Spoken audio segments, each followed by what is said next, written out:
Okay, that's my clap for the day.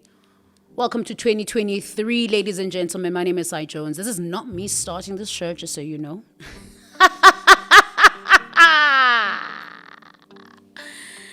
But welcome to 2023. This is the Sai Sessions, and I want to welcome you to what I will predict to be a very festive year. Guys, we've been saying throughout the years that, it's going to be great. It's going to be amazing. And we know how 2022 turned out. We know how 2023 turned out. By the way, who remembers 2022? Because I genuinely don't. I don't remember 2021 either, for some reason. Like, I do not. But hopefully this year will be a change. I actually feel it in my spirit that this is going to be a good year. So I would like to say welcome to 2023. Insert a cheering sound here. I was actually talking before we went on air, thinking about a text a friend of mine sent me. I was thinking, are we going through something in the music industry? Are we going? Are we okay? Because the way he sent me this text, it was wild to me because it made me feel like he's checking up on me and whether everything is fine. Am I still having my sanity? And, I'm going to speak about this as time goes on later on the show regarding Umsaki quitting, not quitting, let me say taking a break from music. This guy, Swizz, he sends me this text message. How have you been coping up with this music-ish, really? How's everything, management-wise, the side sessions too? And I'm like, boy... Oh my goodness. Is everyone else okay? Are they seeing flames on the flip side for him to be asking that? Because I know for a fact that he kind of is in charge of a lot of artists' music. And I'm just thinking, is it because we're going through stuff? Man. But I genuinely answered him and was like, you know what, everything is going fine. We're executing the plan, the diplomatic answer, because we all have that diplomatic answer, like as if we were not seeing flames. But at this point in time, we're not seeing flames, but everything is okay. So I know, you know how celebrities all the time, or even artists or even musicians, they just don't want you to know when they're seeing flames. They want everything to look like Gucci, like Versace all the time. But everything ain't like Gucci and Versace all the time. Kubi. Dangelela, Kubi. But you must always maintain a certain image. But I'm not the kind of person. I'm the kind of person who believes that people should be honest about the reality, about where they are in their lives right now. But I digress. I was welcoming you to 2023. Welcome to 2023. It's our 4th season of the Sai Sessions podcast. And I'm so excited for what the year has to bring to us. Last year, we dropped our website. Early this year, we dropped our website. Yes, early this year, we finally dropped our website, saisessions.africa, where you can get all our content from. And before I go even on all of that, I don't want to be too formal. I'll be formal at the end of the show. But I wanted to start honestly by saying welcome to 2023. Welcome to our 4th season. And we wanted to have an in-house episode today. And I wanted to have a hot takes episode just to kind of start us off with the year. And, when I remember last couple of weeks ago, I tweeted something along the lines of, throughout my 10-year journey in the throughout my 10-year music and entertainment industry journey, yes, it's been 10 years, friends, it's been 10 years. Do not try to calculate how old I am. I don't recommend it. I'm 24. I'm 24. Throughout my 10-year journey of in music and entertainment, the one thing I've always been craving has been a mentor. And I said, but I wanted a mentor that wasn't going to sexualize me, number one, which is a reality in the female space. And then number two, I wanted a woman, but unfortunately there was this competitive energy that I never understood when it came to that. And that made me realize really that like how certain things in the entertainment industry are set up, that you think someone is going to open some doors for you, but they're not going to do that because they have other motives for you. When they open the doors for you, you think that they're doing it genuinely from their antlizir, from the depths of their heart, because they believe in what you do, but that's not the case, fam. They playing not even a long short-term plan, goal or whatever. And then I remember thinking, I wonder if anyone would interact with this tweet, especially people from the industry itself. Did anyone interact with it from the industry? Well, not a lot of them. Some people just sent like crying emojis and like a heartbreak emoji. And I'm thinking, I'm not surprised, man. It is a sad situation to think about, but in actual fact, the number one, the gents are not going to interact with that tweet, and they didn't, simply because it's the reality, and they know some of them, most of them, are guilty of what is on the tweet, which is sexualizing some of the women that are in the industry. And then the women themselves, the girls, are not going to reply or interact with it because they're also guilty of competing with people that they shouldn't be competing with, not even of giving a competitive energy when we shouldn't be giving a competitive energy, to get me. The rumors I've heard about me, friends, and I don't think I've ever shared to you, because I always have someone else talking about their story on the pod, but I think it's time I also shared my story briefly. I've heard certain stories about me that I'm sleeping with this mang, if I could name them for you, but I didn't get their permission to kind of drop their names. Should I drop their names? But I was sleeping with Uzmang, and that's why I'm where. And there was another rumor that I do cocaine. I was like, damn, I just got to Joburg, and these are already the things that are being said about me. It was a wild game. And funny enough, what made me laugh the most was that I remember I was sitting having drinks with my friends, and then this other lady who owns a PR company joins us. So now I'm thinking I'm in the space. I'm in a chill space. I'm in a safe space with my friends. And the next day, the boys pull up to me and they're like, bro, some of the things that were being said about you on that table don't make sense. One of the girls, who is also a DJ, said that, where now you've slept with this mang, and that's why you got the residency that you got. I was like, yo, I didn't expect that to come from a woman.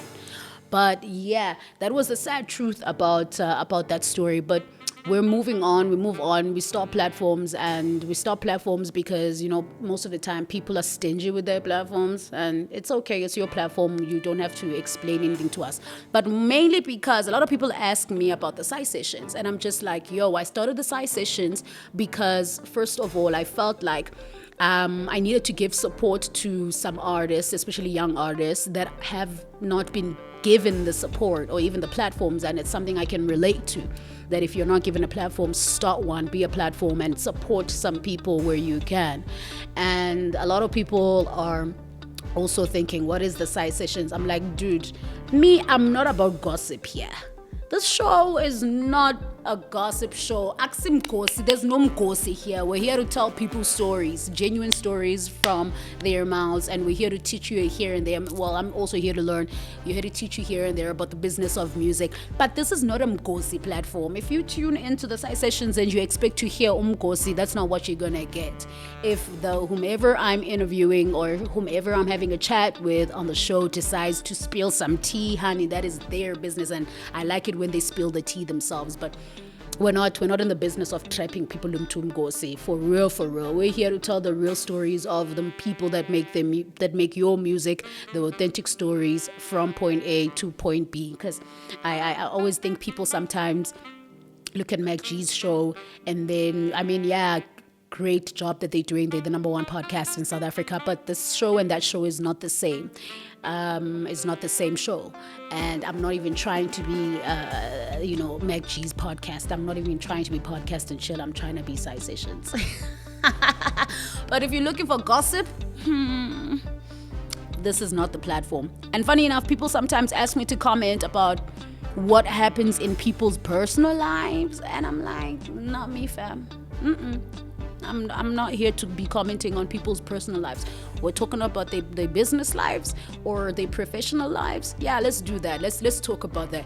Not their personal lives. I'm not here to talk about who divorced who cheated on who like nah.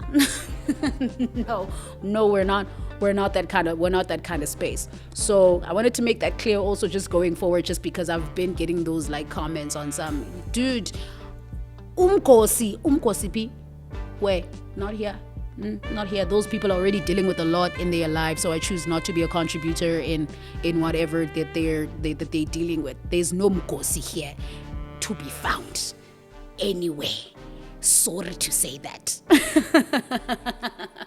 But on that note, I've realized that, like, on the note, I watched Make G's podcast with the one featuring Msaki, and I'm not the target market for the podcast because I like podcasts whereby I get to gain a bit of knowledge. So I watched that one specifically because Msaki had announced that she is taking a break from the music industry, and I was like, this is hard dropping. I'm like, why won't Psyche go and quit music?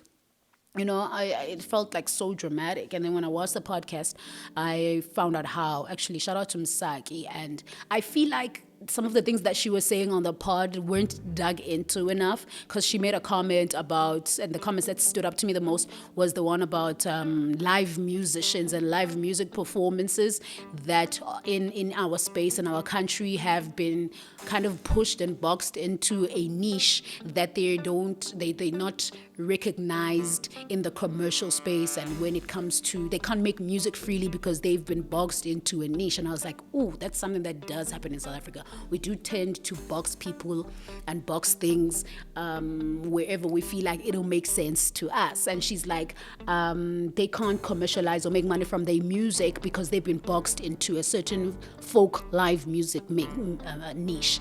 I felt that for a lot of musicians, especially those ones who actually studied music, that they should be actually getting a lot of the check. They should be getting a good piece of the check. And when you see someone's rate who comes with a live band, let me say your performers like Bom Saki or Ami Fagos, like, and then they pull up with Tankiso Mazwai, and then they pull up with the band, and you check the invoice, and the invoice is like, whoa, you better know that it's because it costs money for musicians to perform. It costs money. So whenever people are on some, it's expensive. No, it's because those people have studied for what they're doing, and it makes sense for people to be paid for their services. I'm just saying. So Msaki did announce that, and she mentioned that, I remember reading tweets, and those tweets were kind of talking along the lines of, what were they saying? They said they were saying, is it because of the rumor? Is it because, and I'm like, what rumor? Did I miss it? Because y'all, I went on a social media hiatus for a little bit, so I didn't know what was happening for a little bit. So I'm like, what's going on? So apparently there was a tabloid that was released about her being some sort of homewrecker. This is coming from her mouth, by the way. I watched the podcast and Chill Yamekji, and that's what she said. You can go and check out the podcast if you want. But she did say that she was labeled a homewrecker, and the way that people received her by those comments and the way that they reacted with that, it really hit hard with her. It didn't sit well with her, and she was already in a state whereby she was already very tired from, let me say, bookings and gigs and stuff like that, which is a tiring life. And then on top of that, and she says, I'm an empath, y'all. I'm an empath, and like I'm sensitive. So she does mention that it didn't have that much of a factor because she was thinking about taking a break, but it kind of did hit hard for her that such a tabloid of her being labeled as a homewrecker would be something that people would attack her for. And then, the funny thing on that part, y'all, I love Msaki. I don't know why I'm getting so excited because her story resonates so much, and you will see why. She says that later on in the interview, and this is why I'm like, some of the points that she made, they really didn't dig into it more, and that's why I want her to come to my podcast so that we can dig into some of the things she was talking about. But Saki says something later on. She was like, guys, I cannot do a collaboration with someone and not be labeled as an effing couple. I was like, oh. So she's basically saying that she's tired of people, whenever she collaborates with somebody, people always assume that they're dating or there's something sexual or intimate that's happening between the two of them. And the way she said that, I could tell that she's annoyed. And I feel like they didn't dig into that enough, because she said that it happens all the time, whereby with women, we are saying that women are talented, but they're not talented enough. They're talented enough for them to put the beauty on the song, to put the performing side of it, to make the song beautiful, but they're not talented enough for us to respect them. That's a collaboration that they got, or rather that's a collaboration that they did genuinely for working purposes. That surely, for her to be working with Black Coffee, for her to work with the Prince KB, for her to be working with Sanel, is because there's some intimacy going on between the two. And she's like, that's the real chat that we must have. And Saki, we can have that chat, because you didn't have it at Podcast and Show. I'm here. I want to have the chat. What are your comments on that? What do you think about that? And I know that it's something a lot of people, and the way the Saul and McG replied, they're like, what? You? Not with you? No ways. I'm like, why would you respond like that when you know you've heard it? You know you've heard that, Msaki must be dating. Msaki must be, you've heard it. So when they said, how we have never heard that, not with you, it also just brings you to the reality of the fact that, okay, so you're saying not with Msaki, but surely with other female musicians and other female artists, you've heard it. Surely we can't believe it if it's Msaki, but with other musicians, definitely we can believe it. That was a shady response from them. Mob, do you want to say something? Yeah, no, of course. You know what the problem is? Yeah, what's up? I won't say the problem, but someone like Msaki is facing a lot of issues, right? Because in as much as I hear what you're saying, I hear the feminist argument that you're bringing out. Yeah, is it feminist? Okay.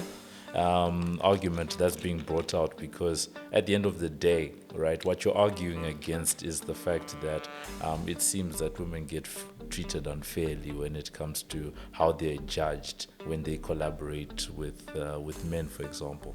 But there's two things to think about. Firstly, the one thing I would agree is that in general, probably, yes, there was a tabloid that said that she was a homewrecker. There was, right? Yeah. I'm not, denying or disputing that, that story. But in general, Msaki is an unproblematic person. Yes, right? exactly. That is her brand. Yeah. So if Saul and MacG say, not you, you, that's where it's coming from. To be like, that is not her brand. She's not messy. Right? Second point, leading from the first, is that unfortunately, there are many in the industry, other women. This is where the issue is. It's unfair, but what our society latches on to, because at the end of the day, you need to have a collectivist approach, right? In any market, you'll be judged by, on the floor. Right, I'm an economist, so we always look at things market related.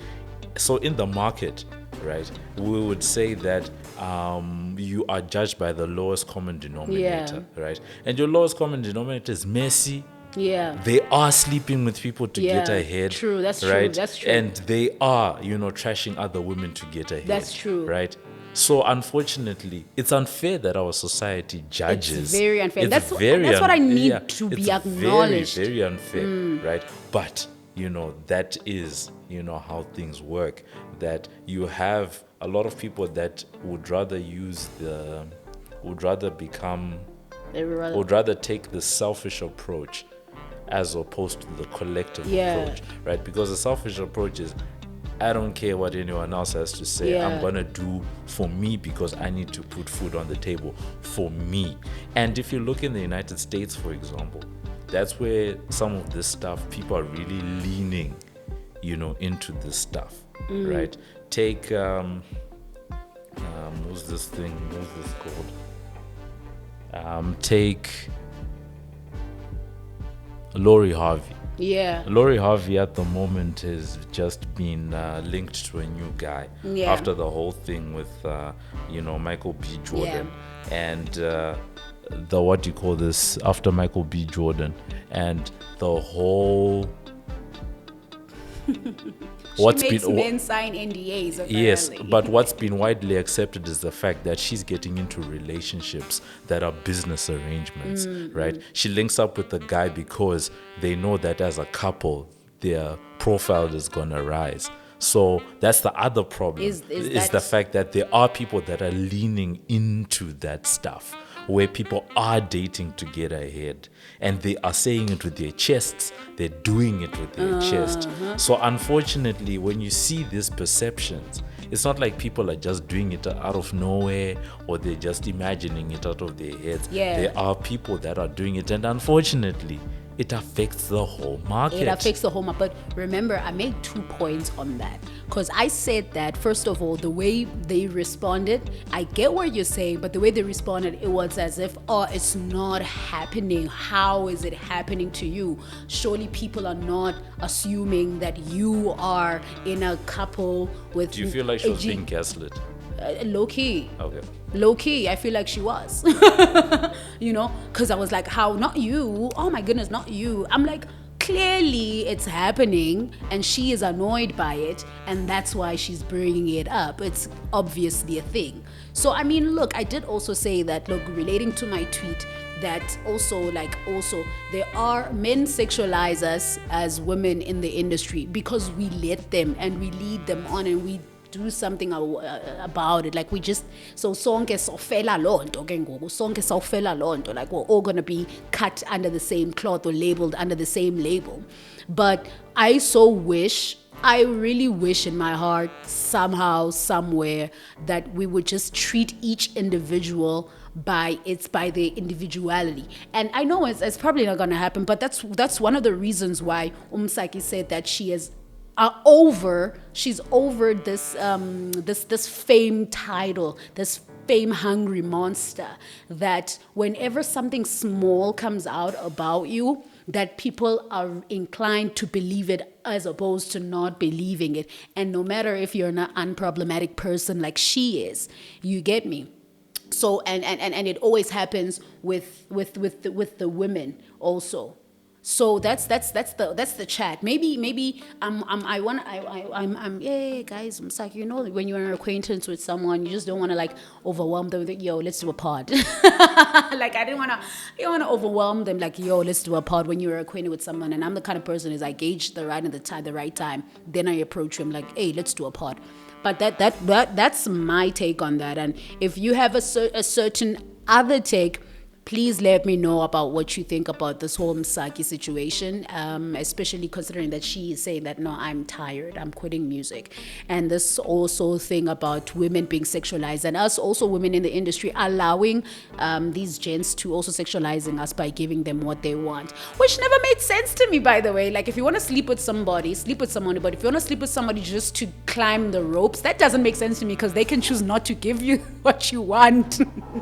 So that never made sense to me, because like you can offer your body and they have no care. That's not like you're signing a contract saying I will give you my body if you give me, etc. Like, it doesn't make sense. Or maybe the logic is, if you're in a relationship with this person, they're most likely first to think about you when there's an opportunity before they think about someone else. I don't know. I never understood it. Because I was always like, if you want to sleep with somebody because you want to. Because one, you're not guaranteed that they're going to give you what you want when you make whatever sort of arrangement or exchange that is. You're not guaranteed that you're going to get what you want from that. You're not. So, but then now it's made things hard for us. So maybe as women, we need to have a conference. I don't know. Maybe we need to have a conference. I don't know. But let me know what you think on that. Because for some reason it doesn't hit. Let me try to think if it can work in reverse. Can it work in reverse? Whether it's like a reverse situation, be male. Are you gonna tell me? Can it work in reverse? Yes. Tell me how. Like, Men are trash. Men are trash. Men are trash. Men are trash. Also, gents, just say no if she offers her body, please. Just say no. just say no. Like, honestly, what are you like? What are you thinking? What am I missing?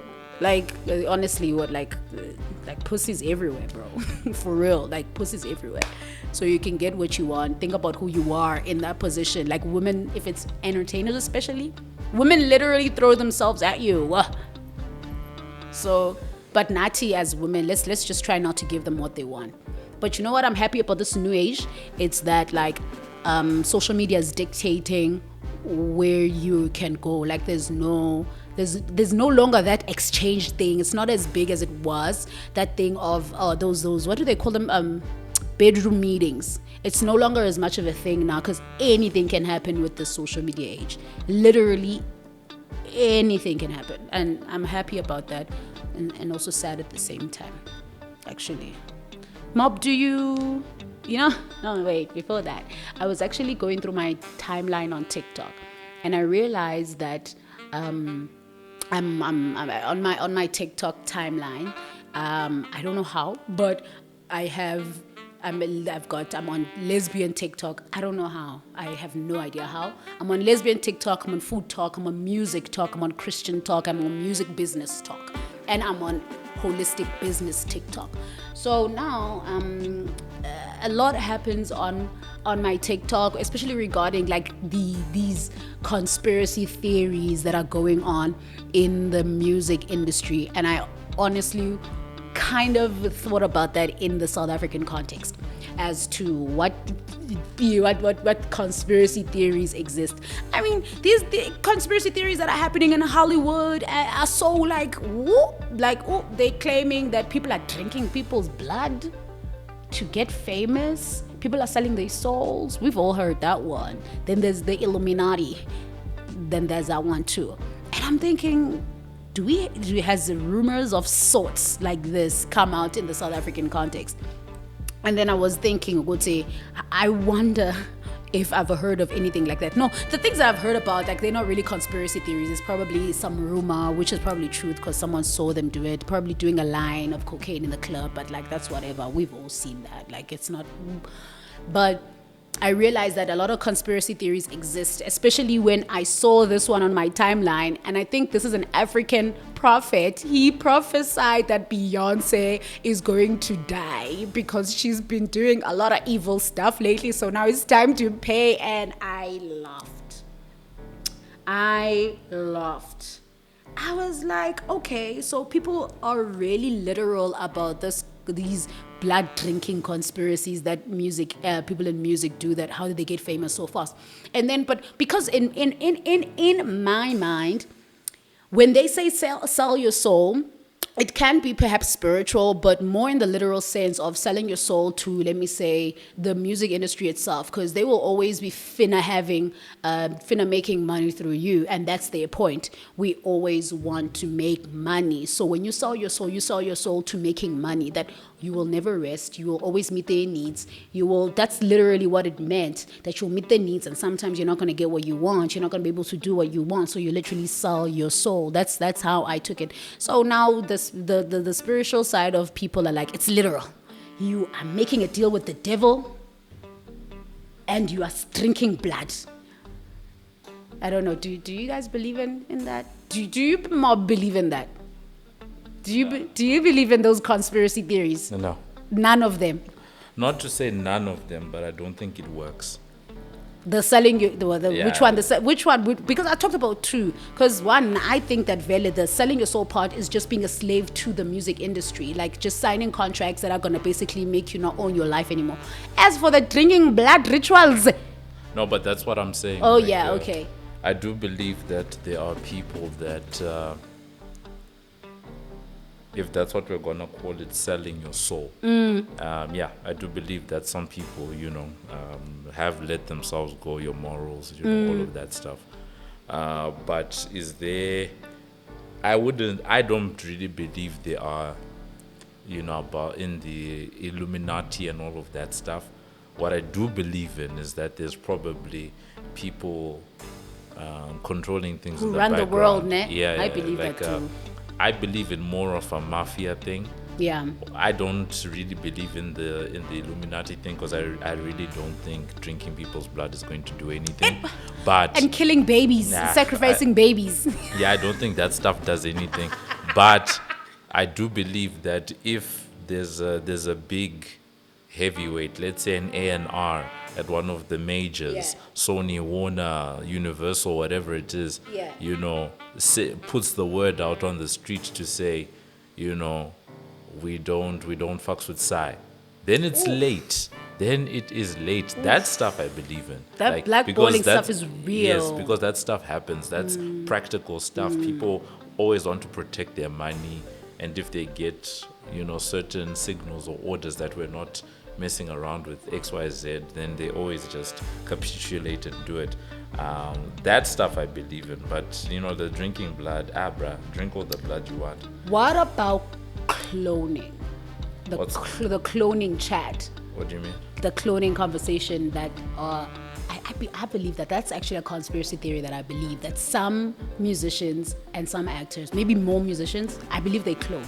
I think some of the musicians are cloned. I'll tell you why. Yeah. Okay, first of all, I'll make it the basic Gucci Mane. Have you seen Gucci Mane? Gucci Mane before he went to jail and Gucci Mane after he came. Yeah, no. He looks like a completely different gent. First of all, I do believe in the cloning part of it. And I believe in it because I somehow, in my mind, have rationalized that surely if the industry, especially the ones that you've signed to, the company organization that you've signed to, is saying that we need you to be working X amount of hours, doing deals, going to interviews, being in the studio. Do you get me? Like, we need you to for us to be making money, we need you to be working all these hours and doing all this double time. So as a one human being, you surely cannot do that. That's why I believe that some of them are cloned just so they can do everything that's gonna make them money. I believe that conspiracy theory. That one I actually do believe. Cloning is a scientific thing, bro. That's why I'm like, I believe it. It's scientific. Like, you can put together some DNA. Like, guys, come on. They can incubate babies in a freaking petri dish. Come on. Listen, yeah, sure, okay, fine. Some people do have bigger advantages than other people.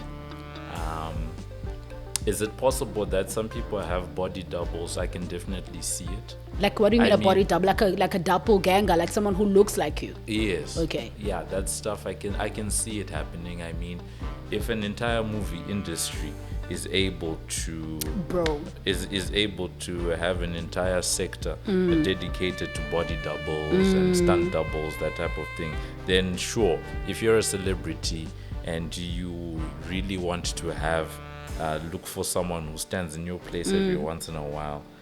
Whether or not people are being made in petri dishes, I don't think so personally.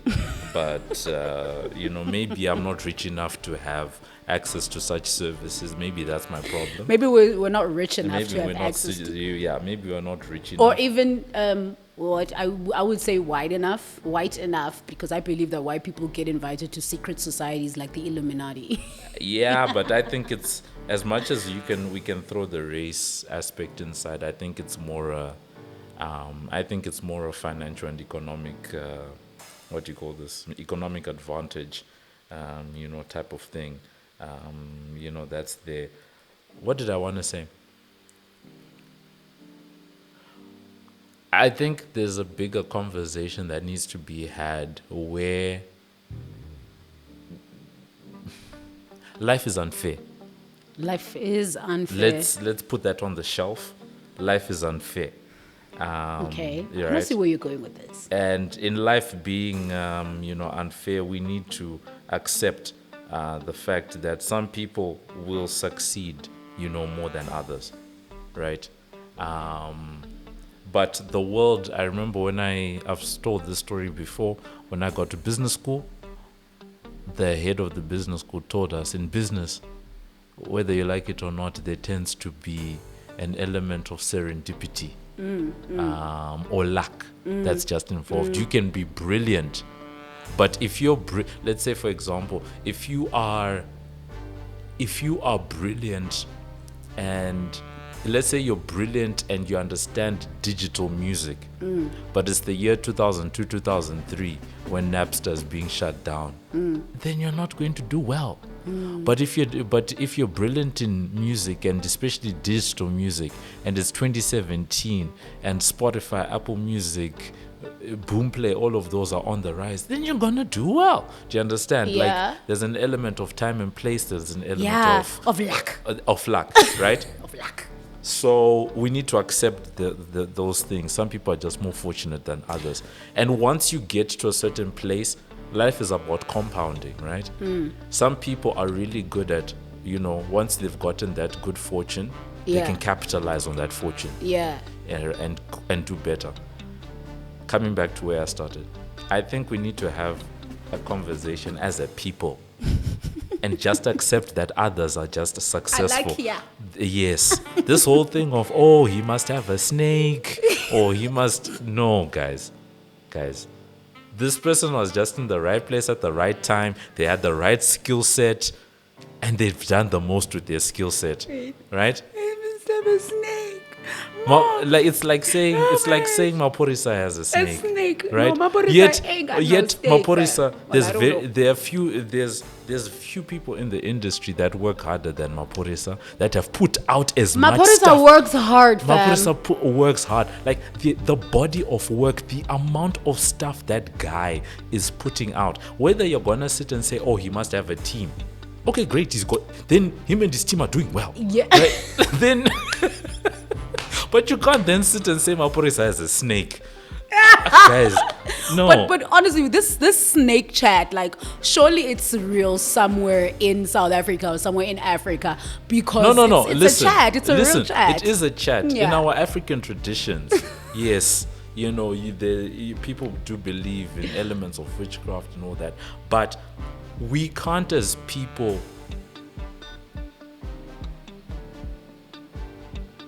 be so unbelieving in our ability, ne?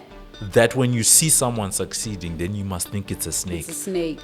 Do you understand what I'm saying? Like, no, guys, let's be better.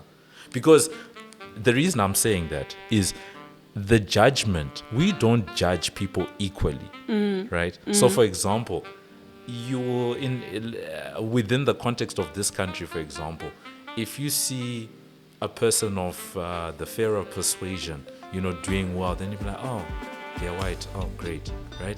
But if they're black, they must be a tenderpreneur, there must be a snake, there must be corruption. Do you understand all of those negative connotations? And that's another chat, Mob. That's another chat, a separate chat. Yeah, and that's why I'm saying we need to have that as a separate chat, where sometimes just accept this person has done well in their music career, okay? Yeah. Like, yes, it's unfair that they look like they were in the music industry for like 6 months and then they just blew up. But those are the cards. But there's luck, God, at the same. Exactly. Yes. There's luck, yeah.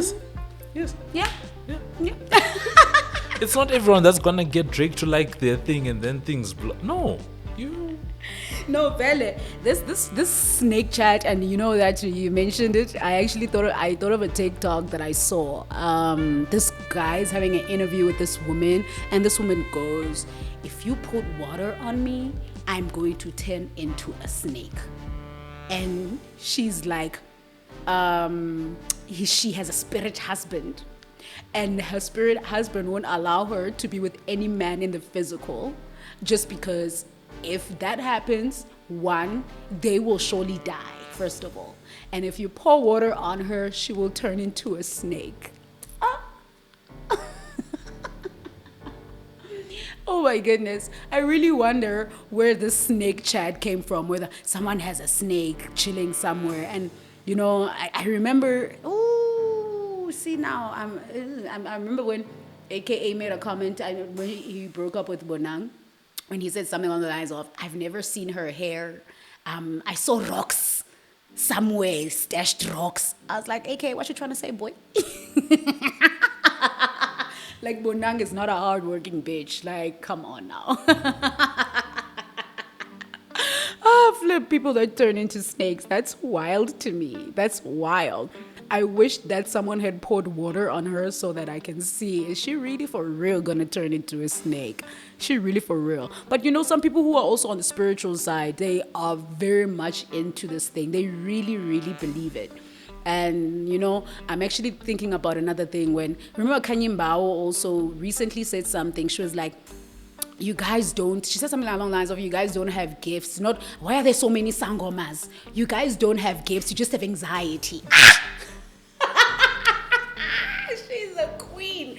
No, she's a queen now. But Kanye was a queen, man. I was like, Flip, she is right. There's, for some reason, a lot of people that are sangomas nowadays. And I'm just like, maybe it's because there's limelight on them now, like there's limelight on people. But you know what? God did say in the Bible that in the end days, y'all, that there will be spiritual gifts that are manifesting. People are going to prophesy. Hey, we don't know. But that was hilarious for her to say, for real. And as I think about the comparison of the American versus the South African entertainment industry context, I wonder sometimes that I was having a conversation with my friends still when I was preparing for the pod, and I had this thought, and it may seem like I'm jumping from like thought to thought. It may seem I do that, guys. It's ADHD. So I had this thought, number one, that I wonder to what level artists get compensated in America. And funny enough, on my timeline on Twitter, a tweet popped up saying, how much ideally should artists be paid per stream? And that got me thinking. I'm like, you know what? It should be fair to be paid at least $1, for a stream, per stream. Mob is shaking his head no. I'm like, okay, cool. How much? And then people are like, some people are like, a quarter, something, 50 cents, like 50 cents to $1 maximum per stream. That's the fair amount. Then what's currently happened, whereby you need to have X amount of streams before you get a payout that makes sense for your music. And so that made me think, Ukuti, really for real, like what is a fair amount to pay per stream towards someone? Because it's not like we don't pay 70 rand per month to Apple Music, Tina. It's not like you don't pay 70 rand per month to Spotify. So for real, like what's the chat about that? What's a fair amount to kind of pay artists for their music? Because Hailey Bailey said something this other time that resonated with me. She was like, music for her, she doesn't make money through the music, especially, and she mentioned that about a lot of other artists in America. She's like, music is not where the money comes from. The endorsements is where the money comes from. What the music can get us is where the money comes from. And I was like, is this the same case? Nase Americana guys, nani niya sogola. And then I was like, no, it's true, but it's not as true to this particular context. I figured. I wonder, do they also like how we do it, get paid for the airplays on radio? Surely, right? Music industry, it's South Africa's music industry is similar to America and around the world. The concept is the same. The concept is the same. Yes. Mm-hmm. What differs is the economics around the concept. So, for example, right, in a market like South Africa, right, you're going to have way fewer people subscribed to Spotify and Apple Music, right? Because of fuckers. Right, yeah. And stuff like that, because you have a market where people are used to getting their music for free. What is and your proportion? Because in any market, there are people that are getting their music for free, right? So you need to be in a position where you have enough users that are actually paying for their music that can actually carry the industry upwards, if you understand what I'm saying. Definitely. So in the United States, yes, there's piracy, but there's enough of a market in the United States where there are people paying on Spotify and people paying on Apple Music to sustain someone's career someone's through life, streaming. yeah. In South Africa, there's just not enough people, bro. There isn't. There And, isn't. you know, it also just goes back to the thought of, oh, wait, so now how much do you then think artists should be paid It depends. stream-wise? Like It depends on the business model. So, for example, Damn, Mob is such an economist. so it depends on the business model. So, for example, a lot of companies just have a straight payout, right? They Yeah. calculate it. I think Apple Music, I can't remember how many also zeros are can't. involved, but it's like 0.005, if I remember correctly, something like that, like fractions of a cent. Like you need your song to be streamed like 1,000 times for it to make like $1 or something. Mob, does that sound right, though? What? Does that sound right? Right or wrong, that's how the platform works. Flip. True. Yeah. So there's that aspect. Second aspect is if you look at Spotify uses a different type of model. Spotify has a proportional model where basically you have a pool. You get subscriber money. Let's say your subscriber money for the month is 100 million rand. Then you look at what's the total number of streams on the platform, and then you proportionally allocate your money according to the number of streams that are there. So if you have one artist that, let's say there were there's 100 million rand that's come into the pot and 100 million streams in that month, right? The person who gets 50 million streams in the month gets half the money. And then it just goes down like that. That's how Spotify's business model works. They have a pool of money, and then they distribute the pool of money based on how many, based on how many streams you've been able, to get in that. I'm just going to pause. So here's my recommendation then when it comes to that, especially with certain platforms. Don't say I didn't plug you. Try as much as you can to distribute your music. I always say that be careful who you distribute with. Distribute your music with sites that work in sales as opposed to streams. So Bandcamp, for instance, TrackSource, for instance, use those platforms. You can even set up a shop for yourself digitally whereby you can get your music, direct sales from your music, as opposed to rely on Apple Music, Spotify, where. Even I think SoundCloud may even have a better payout. But that's my suggestion. Look into those. You were saying, oh, yeah. I think on my end, the suggestion is converting, because in all of this stuff, you have an element of platform risk. Platform risk is basically where you as a creative, a business or whatever it is, rely on someone else's platform I to agree.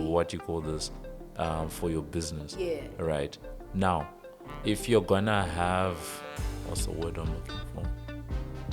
If you're going to be able to turn let's say your radio hit or whatever, your job is to convert the people that are rocking with you into people that are gonna come to your own platform, because you honestly don't need that many people. Yeah. So let's say 500,000 people are streaming your song, but if you can get a tenth of those people, 50,000 people, to come and buy your album on your platform at 100 rand, right? At 100 rand, 100 rand on your a project on your platform, right? That's already 5 million rand before we even go anywhere. That's right? the answer, friends. Right. Concerts is a very good example. Live performances is a very good example of what I'm talking about. If you can convert your fan base into people that actually come and buy tickets to your show, that's what you can control, because you get the payout. You control the cut. That's actually gonna come to you. But as long as you're relying on someone else's platform, you can cry, you can do all this stuff. It didn't do. It's not your platform. So what are you doing with your platform? So yeah. Yeah, no, I completely agree, Mob. I feel like I want to lounge, but I'm scared that the audio is not going to... Or you will not be heard. You need to... Yeah. So that's also my chat. That's why I'm like, think about it.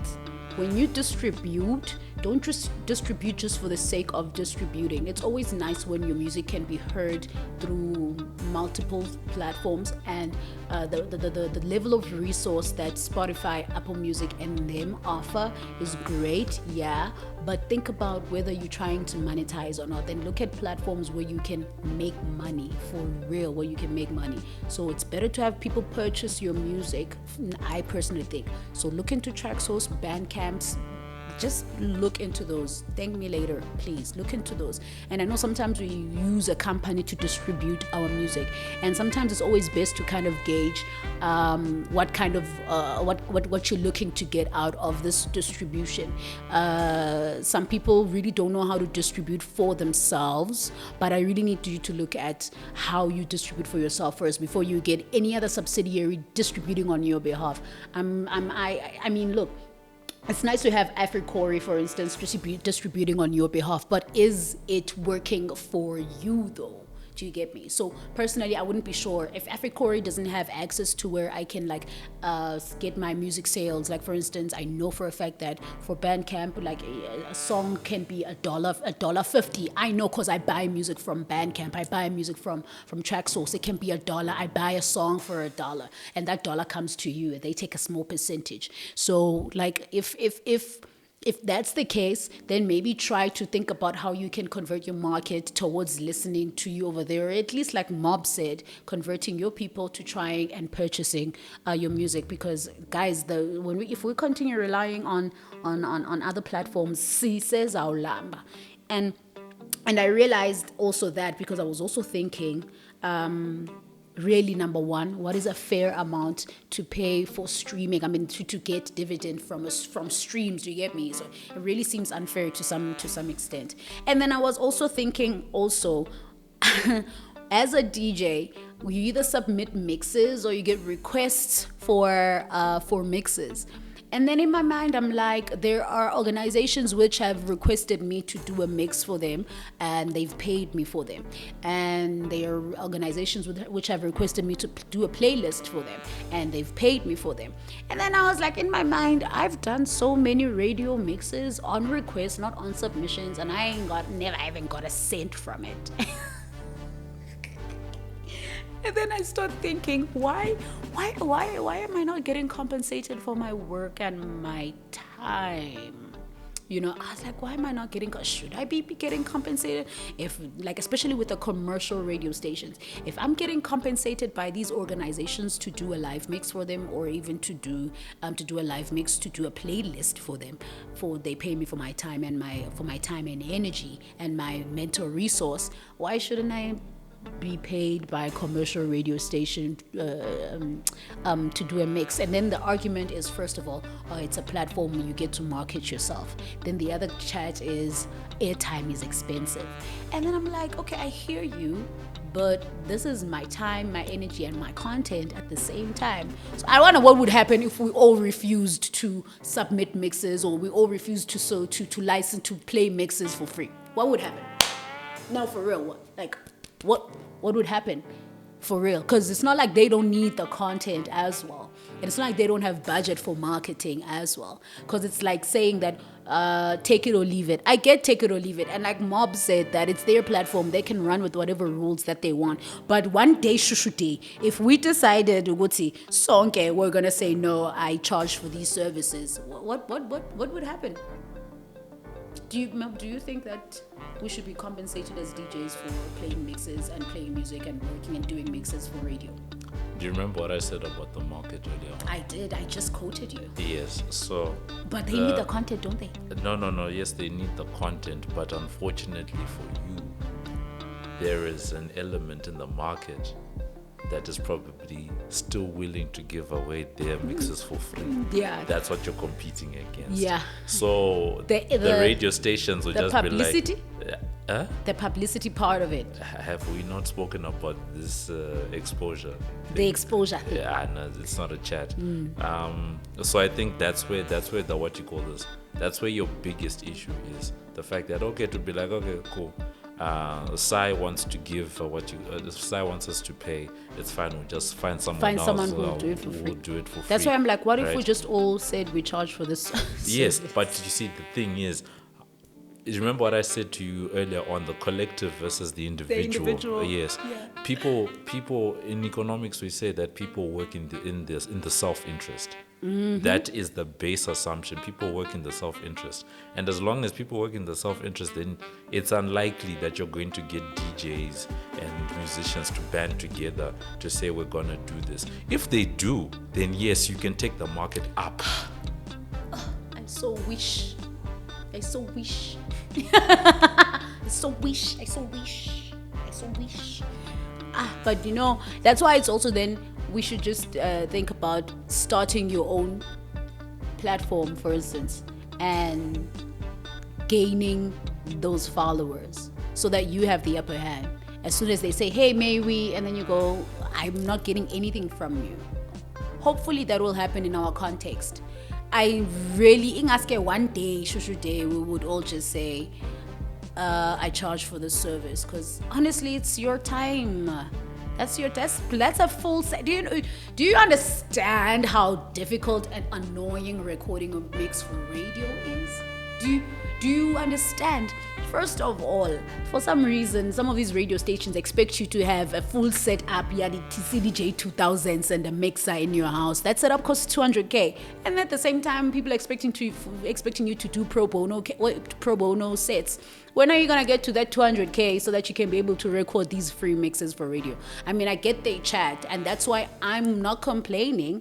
I'm just saying maybe it's time for us to be starting our own platforms and doing our own thing, just so we could have the upper hand, or at least creating a level of the upper hand and being the controller of the market itself, because they do this for some people. I realized when people were having conversations about influencers that they offer certain deals based on what kind of influencer you are.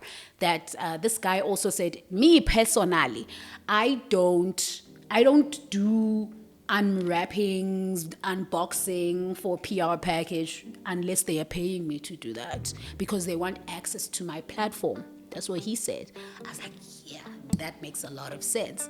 So maybe that's what we need to do too. I was thinking about this, and I even texted a couple of my friends on some, asking him, and I have a friend who's a producer at Metro FM. I'm like, yo, I've really been thinking about this. Why aren't you, do you guys pay? Well, because I've done a lot of mixes for Metro FM and I haven't been paid for it. I'm not saying they should pay me, but I was just thinking about it. Of course, I know they don't compensate you, but I was just asking them. Were you not paid in exposure? Well, I know at the time I wanted it most. I was paid in exposure. I guess I was paid in exposure. I needed the platform. I guess that's what you need to weigh. Now that's what we weigh. Do I need the platform? Do I want the platform? Is it worth it? I guess that's the conversation you have in your head. And yeah, then but ultimately, once again, I'm not an expert. I'm just a pedestrian who has an interest. And I think Seth Combo last month said something very interesting, and he really made me think about exposure in a different way, because I like what he was saying, because basically he was saying that there's never a magic bullet in the market. How do you take advantage of whatever advantage you have in the market and push it for your own good? Because yes, a platform can push you and give you the exposure, but the question now is, what do you do once you now have the exposure? And a lot of people get frustrated because they don't think or act regarding what happens after you have the exposure. They think, once I have the exposure, then everything's gonna fall into place. Things will not fall into place unless you make them fall into place. And I think that's the piece of the equation where a lot of, especially creatives, aren't willing to or aren't aware that they need to be thinking on that level, right? Because if you're strategic about it, right, then any opportunity that comes, you're just gonna run with whatever exposure comes your way. There's a lot of people on the internet that have I think Uncle Waffles is a good example of this, right? whether people in the industry think it's fair or unfair that she's blown up the way that she has, not everyone who gets that exposure has been able to do what she has done with her exposure. So a lot of credit needs to be given to someone like Uncle Waffles and whoever is advising her behind the scenes. And you know what I mean, because they've literally taken 15 seconds of fame and they've stretched it out. Guys, it's 2023. Uncle Waffles blew up in 2021. Was it 21, not 22? It must have It was been 22. I can't remember exactly, but Oh, life is you're right. Late 2020, because we're having at your old place a conversation about Uncle Waffles. yes. So that's why I'm last saying, year like, was her year. she has stretched 15 seconds of 15 seconds of fame, right, into something. Even if, let's say, she was to fall off next year, she's probably done way more than a lot of people have done. A lot of people have done. So I think that a conversation does need to be had about how do you set yourself up that once you do have the exposure, you move with it. But the funny thing is that, like, and you did say, unfortunately, we don't think the same. And that's something I've been also reiterating, that we don't think the same. And maybe we need to be advising each other. And I'm all for that. And that's why this platform exists. We need to be advising each other to be thinking in that way. For instance, when, like you said, when you have that exposure, what do you do with it? What do you do from there? What's your setup? What's your plan? Do you get me? It's not enough to just have to be for the plan to be, I'm going to be famous. That's not enough. What is the plan? But also, it becomes so daunting and overwhelming, to be honest with you. And as someone who has been thinking, what's the plan? What's the next step? Wada, and they're not getting some things that you've worked for, and it starts to feel personal. That is heartbreaking. It starts to hurt on some. Okay, cool. You can have all of the plans in the world, but if someone doesn't want you to get something, then you are not getting it. Yeah, you want Orlando. So it's like, what exactly is there's no template, I guess. There's no template. But the one thing that you are guaranteed for yourself is the level of work that you put in. And the rest is definitely not guaranteed. You're not guaranteed that you're going to be famous. You're not guaranteed that people are going to buy your music. You're not guaranteed that someone somewhere is going to see it. The only thing that's guaranteed is your work. That's all that's guaranteed. And, we were having a conversation about that Uncle Waffle situation, and we're thinking, hey, this girl, who favored, actually. Like, it was a level of luck or favor that it came up. Because, like you said, a lot of people have had videos, but not a lot of people have blown up like that way for her. Yeah, we've had videos before, and a lot of people are not doing anything new that we don't know. But it's just that how timing is set up, the universe has its own brain. The universe has its own brain, and you can never control what the universe says. So I think that's one thing we need to keep in mind this year. I mean, as musicians, it's overwhelming, but some of the things we need to keep in mind as musicians, as creatives, as people that are generally working with our mind, it is overwhelming, I guess, especially when you have to be the one who thinks about the next step, the plan, the execution, being the creative, being the manager, being everything. It becomes too overwhelming. But the one thing that you need to think about also is how you want to position yourself. And so that's how I think we should go into 2023. Guys, sometimes I feel modest about giving certain advice. Then I remember I have 10 years of experience in the music and entertainment industry. I haven't seen everything, but I've seen a lot. So I can say some things. So I think now we need to kind of like wrap up by saying what we're going into 2023 with. What kind of mindset are we going into 2023 with as musicians, as people? I wish the mindset would be, let's just all not, let's just all be on the same page. As consumers, as people that buy music, as people that consume creativity, as people that make the creativity, as people that make the music, as media platforms, I just wish that we could all be on the same page and that we could all do the job that is meant for us to do. If we had that, we would have a greatly operating music in the music and entertainment industry. But until everyone does their job the way that they're supposed to do their job, not having managers wanting to be famous, for instance, and not, guys, it's a long road to heaven. So until we get that done, unfortunately, we're still going to be suffering, having those little annoyances as musicians. So what are we saying we're going into 2023 with? One, here's what I'm saying. Utilize your exposure moments as much as you can. Utilize them as much as you can. Think beyond that exposure moment, that what can you do about it? It's great to have a plan. It's great to have a plan.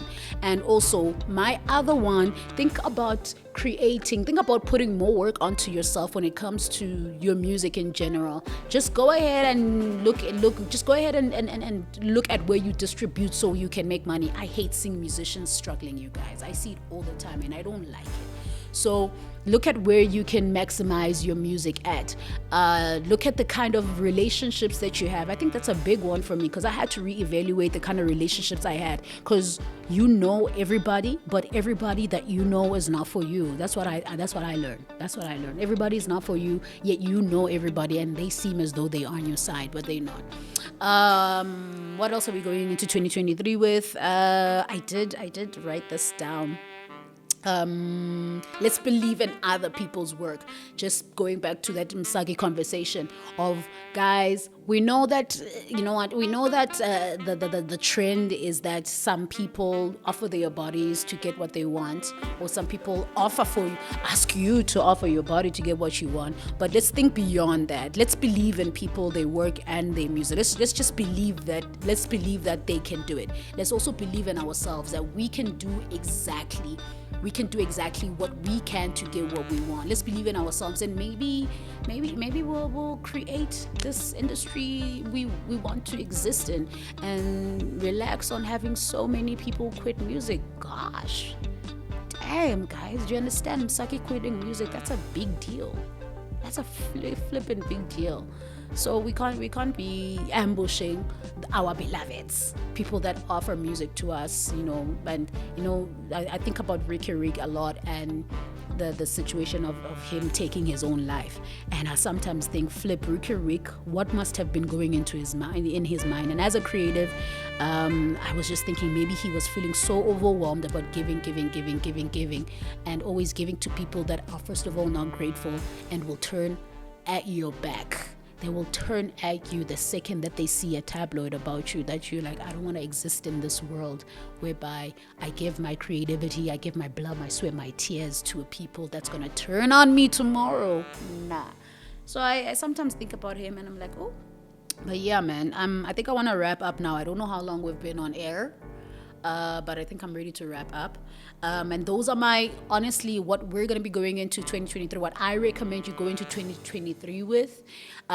Just let me give you a look out, not an outlook, an outlook, throw forward as to what you can expect from the Sci Sessions this year. I did say that our website is up and running, scisessions.africa, where you can get all of the Sci Sessions content. We have recently established a space whereby we artists spotlight some musicians that we feel like you need to be looking at immediately.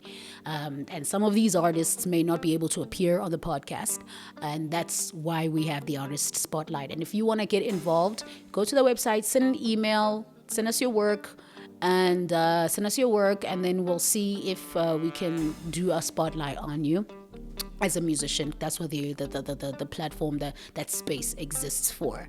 And I always say this all the time, please send me music, especially if you're in the dance music community. Send me music, Cy Jones at cyjones.co.za. Don't say I didn't ask. But we are also having a plan for the pod party. We're supposed to start in Feb, but I just need you to keep a lookout on our socials. We are also on social media at Sci_sessions. Sci Sessions. Search us on Twitter. We're on TikTok. We're on Instagram, and of course YouTube. follow us so that you know exactly what is up and coming, especially regarding the pod party. We did say we're redefining what a space is and where exactly the side sessions are located. So I'm excited. Be prepared to see the side sessions in a venue near you, please. What else about the side sessions? So excited about what prospectively we have content-wise for you. Do expect a lot more guests, of course. That being people that make your music, and that being people that are in the business of music. I'm excited about the running order for the rest of the year, for whom you are going to be getting to know here on the podcast. But you really need to keep your eyes locked on our website, Side Sessions on Africa, so that you don't miss a damn thing. I'm ready to wrap up and say goodbye. This was the Side Sessions. My name is Sai Jones. 2023. Looking forward to it. Keep your eyes locked daily on our website. Make sure you leave a comment down below on anything that I've had a conversation about today, on any of the hot topics, on any of the clashes of the industries, of the American industries versus our industry, and what we've seen trending online. Hit me up. I'm always willing to hear what everybody has to say. So without further ado, first episode is a wrap. See you on the next episode. We're kicking it off fierily wise. Side Session, Sai Jones signing out.